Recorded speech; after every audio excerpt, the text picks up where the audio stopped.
प्रियों, क्या आपकी आंख कभी भोर से ठीक पहले खुली है, जब बाहर अभी गहरा अंधेरा होता है?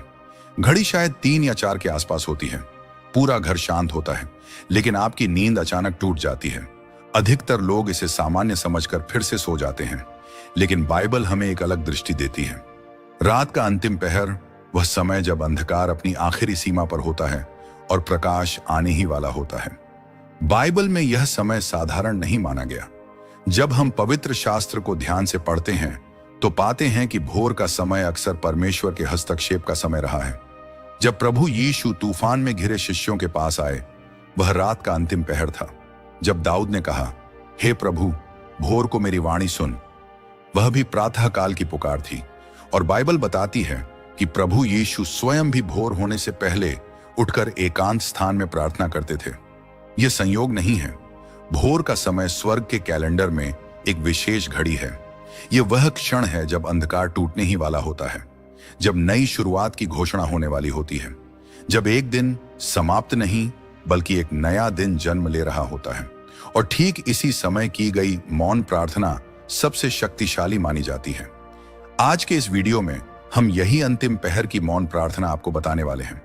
यह साधारण प्रार्थना नहीं है, यह एक विशेष आत्मिक सिद्धांत है। एक ऐसी मौन, गहरी और विश्वास से भरी प्रार्थना जो हृदय और स्वर्ग के बीच सीधा संबंध स्थापित करती है। लेकिन प्रियों, दुख की बात यह है कि बहुत कम विश्वासी इस रहस्य को जानते हैं। बहुत लोग दिन में प्रार्थना करते हैं, सभा में प्रार्थना करते हैं, मुसीबत में प्रार्थना करते हैं, लेकिन अंतिम पहर में मौन प्रार्थना सिर्फ 10% लोग ही करते हैं। और इतिहास गवाह है, जो लोग भोर की घड़ी को पहचानते हैं और प्रार्थना करते हैं, उनके जीवन में स्थिरता, दिशा और आशीष अलग स्तर पर दिखाई देती है। प्रियों, हो सकता है आप अभी संघर्ष में हो, सरकारी नौकरी की तैयारी कर रहे हो, घर का सपना देख रहे हो, बीमारी से लड़ रहे हो, कर्ज के दबाव में हो या भीतर से टूटे हुए हो। लेकिन जब आप इस मौन विश्वास की प्रार्थना को करेंगे तो आप अगले ही दिन से अपने भीतर परिवर्तन महसूस करना शुरू करेंगे। तो प्रियों, प्रार्थना करने से पहले प्रार्थना का रहस्य समझना जरूरी है, क्योंकि अगर आप समय को समझ गए लेकिन सिद्धांत नहीं समझे तो वह सिर्फ जागना होगा, जुड़ना नहीं। इसलिए प्रियों, प्रार्थना में जाने से पहले हम अंतिम पहर से जुड़ा वह गहरा आत्मिक रहस्य जानेंगे जो बाइबल में छिपा है। और फिर आखिर में हम उस मौन प्रार्थना में प्रवेश करेंगे जो आपके भोर को आपके जीवन का मोड़ बना सकती है। प्रियों, सबसे पहले यह समझना जरूरी है कि अंतिम पहर होता क्या है। बाइबल के समय में रात को 4 पहरों में बांटा जाता था। पहला पहर लगभग शाम 6 से 9 बजे तक, दूसरा पहर 9 से 12 बजे तक, तीसरा पहर 12 से 3 बजे तक और चौथा या अंतिम पहर 3 बजे से सूर्योदय तक, यानी लगभग 3 बजे से 6 बजे तक का समय। इसे ही भोर का समय कहते हैं। इसे ही वॉच आवर कहा जाता था। इसे ही अंतिम पहर कहा जाता है। यह साधारण समय नहीं है, यह वह समय है जब अदृश्य जगत सक्रिय होता है। बाइबल में कई बार हम देखते हैं कि निर्णायक चमत्कार रात और भोर के बीच हुए। जब पतरस जेल में बंद था, रात के समय स्वर्गदूत आया और उसकी बेड़ियां खुल गईं। जब इजरायली मिस्र से निकलने वाले थे, निर्णय की रात आई और सुबह स्वतंत्रता मिली।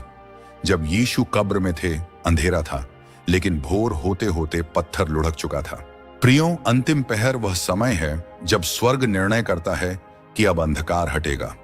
यह वह घड़ी है जब स्वर्गदूतों की गतिविधि तेज होती है, जब आध्यात्मिक आदेश जारी होते हैं, जब नई शुरुआत की तैयारी होती है, क्योंकि प्रकाश आने से ठीक पहले स्वर्ग काम कर रहा होता है। आप सोचे बिना सोते रहते हैं, लेकिन आत्मिक जगत जाग रहा होता है। कई बार आपकी आंख उसी समय खुलती है जब स्वर्ग आपके बारे में कुछ तय कर रहा होता है। यह संयोग नहीं है, यह बुलाहट हो सकती है। याद रखिए, सबसे बड़ा चमत्कार सूर्योदय से पहले तैयार होता है। कब्र का पत्थर दिन में नहीं हटा, वह भोर से पहले हटा। और यही कारण है कि अंतिम पहर को कई आत्मिक लोग निर्णय का पहर कहते हैं। अगर इन दिनों आपकी नींद 3 बजे 3:40 को या 4 बजे खुलती है तो उसे सिर्फ नींद टूटना मत समझिए। हो सकता है स्वर्ग आपको सहभागी बना रहा हो उस परिवर्तन में जो आपके जीवन में आने वाला है। और जब आप उस समय मौन होकर जुड़ते हैं तो आप सिर्फ प्रार्थना नहीं करते, आप स्वर्ग की गतिविधि के साथ तालमेल बनाते हैं। क्योंकि अंतिम पहर में की गई मौन प्रार्थना दिन की सामान्य प्रार्थना जैसी नहीं होती।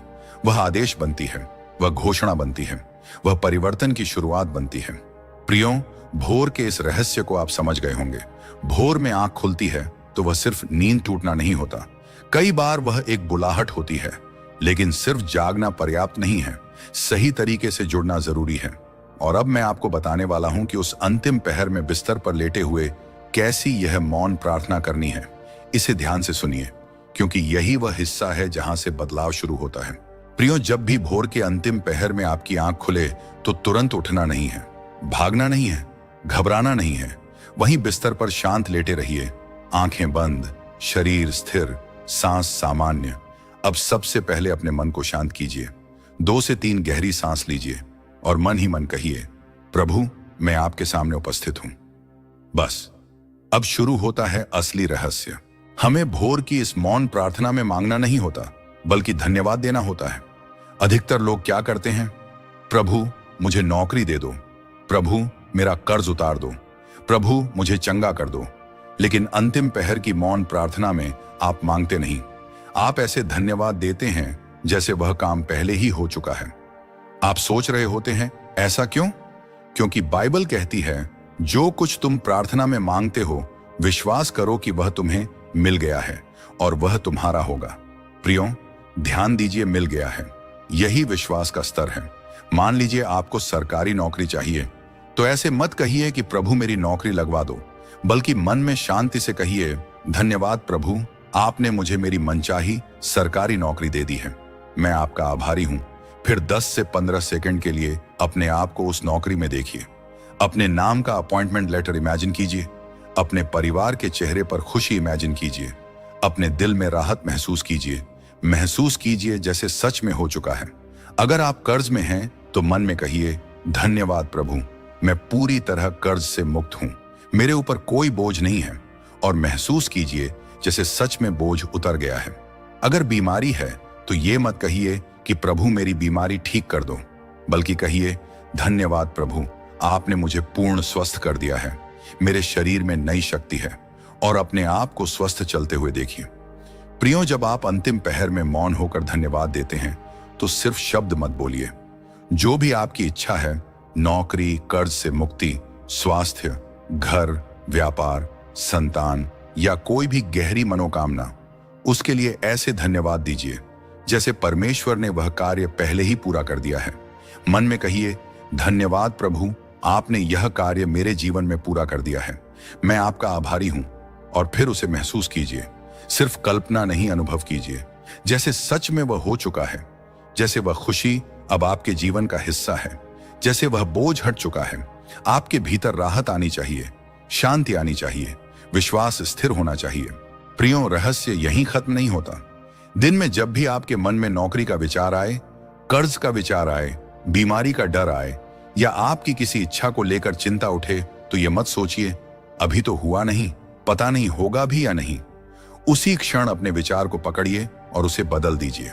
तुरंत मन में कहिए, धन्यवाद प्रभु, यह कार्य पूरा हो चुका है। फिर से वही अनुभव कीजिए, फिर से वही शांति महसूस कीजिए। आपको इस बात पर बिल्कुल भी विचार नहीं करना है कि अभी नहीं हुआ या कब होगा या होगा भी या नहीं। विश्वास समय नहीं पूछता, विश्वास स्वीकार करता है।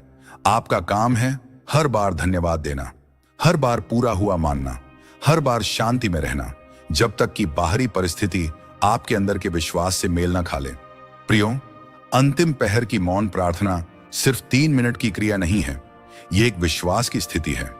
और जब आप उस स्थिति में स्थिर रहते हैं तो आप संदेह नहीं बोते, आप विश्वास बोते हैं। और जहां विश्वास बोया जाता है वहीं परिणाम जन्म लेते हैं।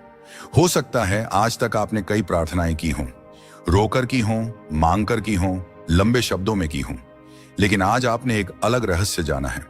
अगर आपकी आंख भोर में खुलती है तो हो सकता है परमेश्वर आपको जगह नहीं रहे, तैयार कर रहे हों। कई लोग उस समय सो जाते हैं, कुछ लोग उस समय स्क्रॉल करते हैं, लेकिन बहुत कम लोग उस समय जुड़ते हैं और अंतर यही बनता है। प्रियो, आज से अगले 7 दिन अगर आपकी आंख अंतिम पहर में खुले तो उसे इग्नोर मत कीजिए, शांत रहिए, मौन रहिए, धन्यवाद दीजिए ऐसे जैसे कार्य पूरा हो चुका है। और फिर दिन भर उसी विश्वास में चलते रहिए। फिर देखिए कैसे धीरे धीरे आपका जीवन बदलने लगता है। अब हम जानना चाहते हैं कि इस वीडियो को देखने वालों में कितने ऐसे मसीह भाई बहन हैं जिनकी नींद भोर में खुलती है और जो आज से इस मौन प्रार्थना को शुरू करेंगे।